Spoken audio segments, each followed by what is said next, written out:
So instead of a sermon today, Reverend Otto and I are going to share a conversation that we had about a lot of things around race and racial justice and our experiences.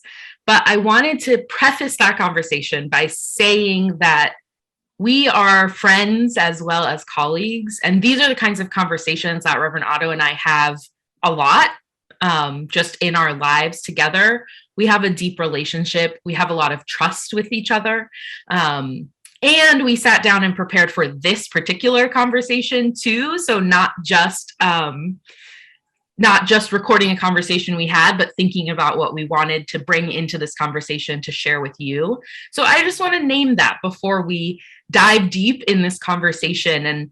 And just going back to the reading, that this is a two-way dialogue. There's trust, there's respect, there's relationship. And so that is all the foundation of what we are bringing in today. But with all of that said, Reverend Otto, I have a question for you. Ready. When did you realize your racial identity? I think this is such an interesting question because honestly, it wasn't really until I was in college and a friend of mine who's Black said to me, like, when did you realize you were white? And I thought to myself, like, I mean, I guess I intrinsically know that, but it had always been sort of felt like this default. And it was the first moment of me being like, I actually have a racial identity. It's just our world of white supremacy sees that as the main default identity. And it's taking me some time to kind of realize that. How about you? Yeah, so I have very different experience of that. So my mom is white and my dad is Afro-Caribbean. And so as a kid, I was very aware of race because I didn't fully look like either of my parents. And so as a kid, I was actually really obsessed less with race, but with skin color. So it's very important to me to be able to say what people's skin colors were. So I wanted to get to this like nitty gritty level. And it started, I think, with being very concerned that people thought my mom was white because her skin was not the color of paper or milk or all these things that are white, right? I was like, that's how I tried to parse race. And then my sister and I trying to say, okay, your skin color is more like this and mine's more like that, which is, I think, how young kids think about race. And so I don't know that I had like deep thoughts about racial identity at the time, but I did have these questions I was asking and trying to figure out since basically before I can remember. There's also this funny story where, but this was true of me. I'm the older sister and, was always digging through this and having these conversations. And so my sister was around the same age that I started having these conversations. My mom was curious and said to her, like, oh, and what color are you expecting? One of the kinds of things I would say, coffee with cream or cinnamon, and my sister just goes, I'm red, which is very much our personalities of like, I'm like, let me intellectualize this. And my sister's like, here's what I feel like today, which I think is also interesting because we grew up in the same house, right? And so we had these different experiences of it. But I mean, these conversations I'm talking about were when I was 4, that I was already diving deep into those things. Yeah, and that's so interesting to me, and it makes complete sense. But my experience of growing up was basically never talking about race until probably like at school, maybe like 10 years old or something. Which leads me to the next question that I have, which is when you realized that racism was a thing, how did that come about for you? Yeah, so I think this is an interesting follow-up because for all that I was really thinking about race a lot as a young kid, I wasn't really thinking about racism so much. Like, I think I knew about it sort of as just like people think mean things about other people. But so I grew up, I'm never sure if folks know this. I grew up out of the US on a small island called Curacao. It's near Aruba, which you've probably more likely heard of. It's where my dad's family is from. And so that was a predominantly Black island. And then in addition to that, I went to an international school, which was kids from all over the world, a private English speaking school. So folks who are moving a lot, whose parents were moving them around the world, could have a little consistency. And so I'm sure there were things there, but I did not have any experiences. I was there through fourth grade of racism or kind of negative conversation about race because it was so diverse. And so for me, it was actually when I moved to the US when I was 10 that I had certainly really what felt like my first personal experience with the idea of racism, but really started to understand that more deeply. And I think in addition to that was probably learning about it a little more in school and things like, for example, Martin Luther King Day, which was not celebrated in Curacao. So I think those things came at similar times for me. And what about you, Renato? When did you start learning about racism? Well, I think it's interesting, as somebody who also didn't grow up in the US, many people know, I lived in Canada for the first 18 years of my life. My first introduction to racism was talking about basically the US being racist, which is really interesting. I remember in 10th grade learning about the Underground Railroad, right, and bringing enslaved people to Canada. And there's a couple of things about that I think were kind of problematic. One is that talking about racism as if it was something that's done, which I think is a lot of people get that in the US too. And a little bit of sort of a pointing fingers at the US when there is a fair amount of racism in Canada as well. I mean, we're definitely dealing with in Canada a lot of things regarding First Nations people, as we call them, Indigenous folks in Canada, that are very similar to issues in the United States. We have our share of xenophobia and immigrants and stuff like that. But I definitely didn't sort of recognize a lot about that about Canada until I moved to the US.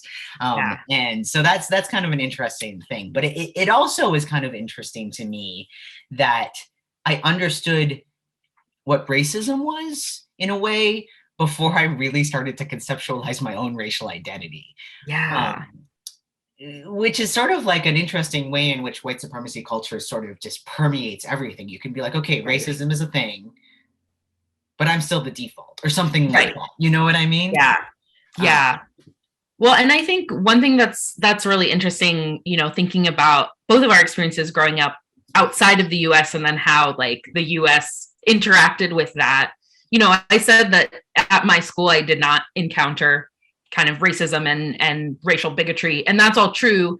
And also the island where I'm from is essentially a colony, right, of the Netherlands. So it's not technically a colony. It's like Puerto Rico to the US. There we have other words for it, but at the end of the day, it is essentially still a colony. And so for all that it is a predominantly Black population, there's also this very weird relationship to a different country and so there are like all these really, really complicated overlapping things there. And I think it's a very different experience than the US around race. And so they're just like all these layers of things. And I think hearing you say, learning about racism as if it was a thing that happened and is now over, which is, I think, the way we teach a lot of things here, and in a lot of places. But I kind of moved to the US and both had that experience while also experiencing for the first time, like my own personal experiences with that. And so for me, it was like this dissonance of like, okay, we're learning about this from a long time ago. And also, this is true. And the other thing I will say is that like the reason Curacao is predominantly Black is because of slavery, right? And so there is also this layer of that story in there of knowing, it's more complicated, right? That there are all these pieces of it, and some of it we kind of know and don't really talk about, and it's just normal. And some of it you suddenly have this realization of it it's just all really complicated, I think. Yeah, and did you, when you were growing up in Curacao, did you learn about the history of slavery while you were living there? Yeah, so not really. So I left in fourth grade, so I don't know what would have happened after that. And I also went to an English speaking private school that was on the International Baccalaureate system. And so I wasn't necessarily learning the same things in school that people were in the public school system, but also I'm not sure people learned those things too. Like my dad grew up in Curacao, went all through school there, and he wasn't allowed to speak there's a Creole language in Curacao, and he wasn't allowed to speak that at school. They had to speak Dutch, which is, Wow. that's not race per se, but it's Related. it's related. Yeah. And so, I'm not sure, and that has shifted now, but so I'm not sure that had I been in those schools, I necessarily would have learned it. And actually, the way that I learned the most about slavery and Curaçao's role in it is because my mom got interested in it academically and started studying it, which is actually why we moved to the U.S. for her to study that more deeply. So I learned more about it from being in the U.S. and kind of looking back on it. So that's interesting. One thing that this is making me think about was growing up in Canada, this kind of attitude of we're better than, like, so we're not as racist as the US, which I really feel also happens in New England. Like, we're not as racist as the rest of the country because we didn't have slavery for as long, right? Yeah. And I definitely noticed in myself when I was in my mid-20s and like learning more about slavery in the US that I was trying to distance myself from it, being like, oh, well, like my family's from Canada, so I didn't benefit from like the history of slavery. But it was, I as I went and did some deeper examining of my own history, I realized that I have, family from New England and family from the US, and like all the ways in which people, even when slavery was no longer legal in New England, there was a lot of benefits from the slave trade that people who were from white families got, and just this sort of like generational wealth thing and all of that. So it's interesting sort of hearing this piece about slavery in Curacao and like how it's, in the colonialism and all that. So and that makes me think of this piece of my identity too, which is that again, like I said, Curacao is the way it is because of slavery. And my family, the Black side of my family, is not connected directly to slavery in the US, right? Like my ancestors were not on plantations in the US. They were probably other places, but not here. And that is like this small piece of this, what has been for me a very like, not complicated, but just like thing I'm pulling apart, which is that I am African American, but my Black side is not African American, right? Like my mom is a white American and my dad is Afro-Caribbean, and put those together, I am African American, but my Black identity and my Black like racial history and ancestry is not rooted in the US, but I am American. And so that, again, not a thing that I thought about a lot, largely actually until I went to college. And then there were, like caucus spaces and affinity groups and all these things. And then going into those and being like, oh, there are expectations or like assumptions about what it means to be Black. And I fit in this weird space because there were also people who were not from the US, but I also didn't really fit in that space. Like, I am American, I'm an American citizen, so I'm not an immigrant, but I also didn't live here at first, and I'm not rooted in that, and my American family is white, and so there are all these things. And so one of the pieces of that for me has been like a history of shifting how I identify. For most of my life, like if you ask me how I identify racially, I would say multiracial, because that's what feels the most true to me. And more recently, I have started identifying more sometimes as Black, even though that's not necessarily an identity that like I feel like I claim and come from, but it is very much how people read me, right? And I am, with all this complication, like of African descent in the US, and we call that Black, right? And so being in, for example, in like UU affinity spaces and caucus groups, like that's the identity that brings me there, even though it's much more complicated than that.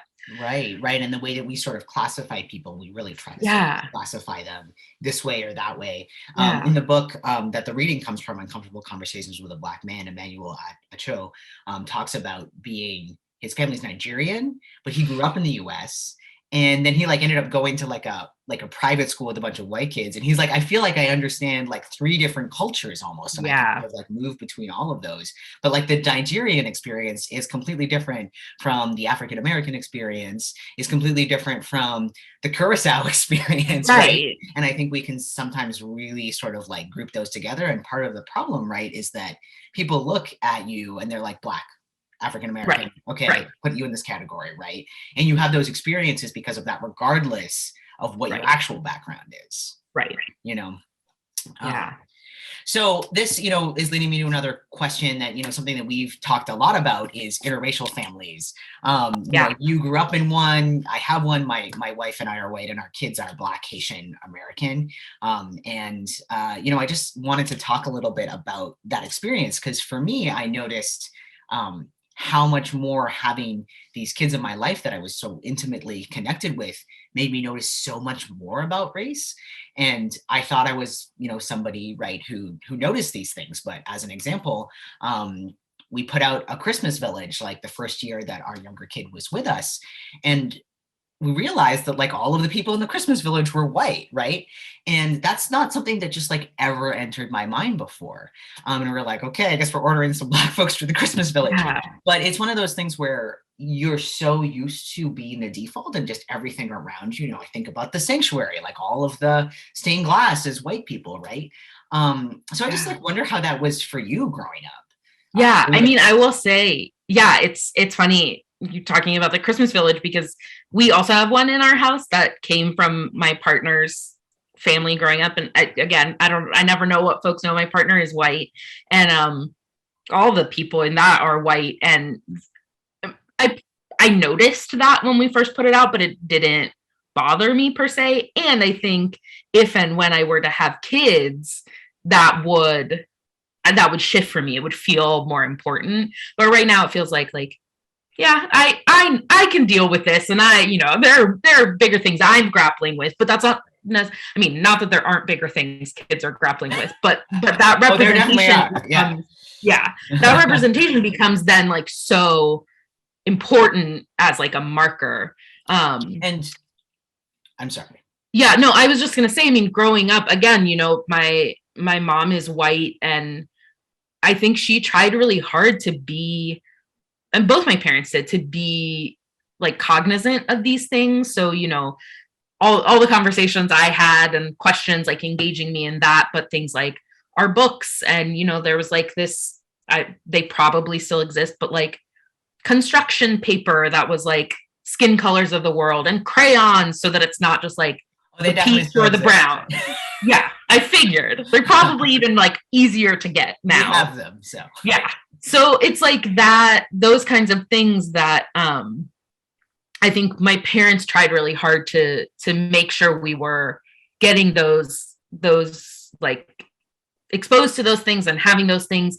And like I know that this is a thing that you've thought about too, but like the very difficult balance of making sure it's there, and also like not making it the only thing. Like we don't only ever talk about race, but then we also don't never talk about race. Like there's like some nebulous space in the middle where like you don't want to overemphasize it and be like, this is the most important thing in the world, but you also want to be real about the fact that it exists. And so I mean, I think as I've gotten older, I've reflected back, and then have also reflected forward and being like, oh, if I had kids, I would totally shift some of the ways that I am in the world now, because it would feel important to model for kids or have conversations with them.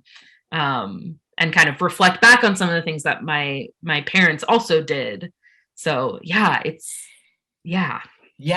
and the other thing that I was thinking about, this sort of Christmas Village example, is if our kids were white, they should also be exposed to right. these like more diverse representations. And it's sort of unfortunate that like it took having a Black kid for me to like notice that. So I don't know. It's just an interesting thing when you think about how we are presenting the world to our kids, be they Black, white, or multiracial or whatever, right? How are we representing the world to them? Because that's what they're going to get used to. So we don't have a whole lot of time left. Yes. But one thing I was thinking about, this is sort of shifting gears, is, Unitarian Universalism is a, majority white religion. You talked about being in caucus spaces. And I'm wondering a bit about your experience with that. One of the things that happens to me is I'll be in these wider UU spaces and I'll get confused for other white trans guys. They'll be like, "Oh, hey, Andrew," and I'll be like, "Yeah, I'm Otto, not that guy." I just am curious, what your experience has been like. Yeah, I mean, that is very much my experience. There are quite a number of UUs I get confused for regularly. But I think, kind of bigger picture than that, I like you did not grow up UU. So I have chosen to be here, and chosen not only to be UU, but like to be a UU minister and kind of go all in, right, on this. And so that's a choice that I've made in the in the face of all of this stuff, right? So I want to like a little bit preface with that, like I am here and I made this choice. And it is like can be a really difficult thing sometimes. Like the first thing that I do when I walk into a UU church is kind of count how many people of color I think are there, which is like, complicated in that like people don't always look like the race you expect them to be and all these things. And also that is a thing that I do almost unconsciously now, is just like, how do I fit in here? And it was very obvious when a few years ago I was in DC. So I went to All Souls DC, and I had to stop like in the middle of walking into the service because there was a Black family in front of me and behind me. And that was like this huge thing, right? That like, and that is a very racially diverse church. But so like, that's the reality of Unitarian Universalism, is that it is a big deal when there are two families of color. And then it also is there actually more. And so for me, another thing that's been a complicated thing in my life is like caucus space, as someone who's multiracial and not always knowing how to be present in those spaces. But as I've gotten deeper in Unitarian Universalism, that has been one of the things that has made it possible for me to still be here. So there's Finding Our Way Home, which is a annual gathering for religious professionals of color. And the first time I went there, I had a lot of feelings about it. I was in seminary. I didn't know anyone. And the thing I said after the first night was like, "Oh, I let out a breath I didn't know I had been holding this whole time," because I felt like I could just let go in that space. And so I think like that's a real thing. Being a UU of color is an experience that is complicated, and it can be really wonderful and it can be really hard. And the thing that has made it possible is finding, whether it's just like, connecting with one other person in a community, or taking the time to go be in space and then be in relationship with other UUs of color who I know I can reach out to if something weird happens, or if I just need to check in with someone. Yeah. And I want to, excuse me, I want to, since we're coming to the end of this, I just want to offer, I think it's important for all of us, especially those of us who are white, to hear that, and to hear almost that it's okay for you to have that space to let out the breath. It's important for you to have that space. And so I just appreciate you sharing that experience. Yeah. As you know, we come to the end of this. I also just wanted to acknowledge the gift that you give us in sharing these experiences. You've shared other things with us before, I know, and because it's emotional work, right? It's emotional labor that you're doing that I'm not doing right now. Like this is a Right. much more distant conversation for me, and so like I Yeah. just want to acknowledge that. Thanks, and remind everyone that these conversations are built on trust, and they're not Yeah. just like let's chat about whatever, but like let's build that foundation of trust. So, Yeah. I just want to offer that thanks for the Yeah. gift that you give all of us by your presence here today and in general in our Yeah. community.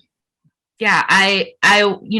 We have a relationship, but I also have a relationship with this congregation that I think makes this feel more comfortable for me. I'm not gonna walk in and have this say all of this in a congregation where I don't know people. It is a really different thing. And so, I appreciate that we have all gotten to build this relationship some to make this a conversation that feels reasonable and possible. And I would say, there are people in your life that you can have these conversations with. And the answer might be, if you're white, to have these conversations with other white folks, right? Like ask your friends, like, when did you realize you were white or that was a thing? Don't go up to a brown person you sort of know and like dive in here, because that's not what we're doing. Build some relationship. But I think starting to have these conversations, or even just asking your kids, like, hey, what color do you think you are? Or do you know what race is? Having those conversations really shifts, I think, the way that we can be together in the world and in our community. I absolutely agree. And appreciate hearing you say that. I feel like we could go on forever. We have so many things we could talk about. I think this is an ongoing conversation for our congregation right now, about how, we show up in racial spaces and in that sort of way. But I just want to say thank you and amen. Amen.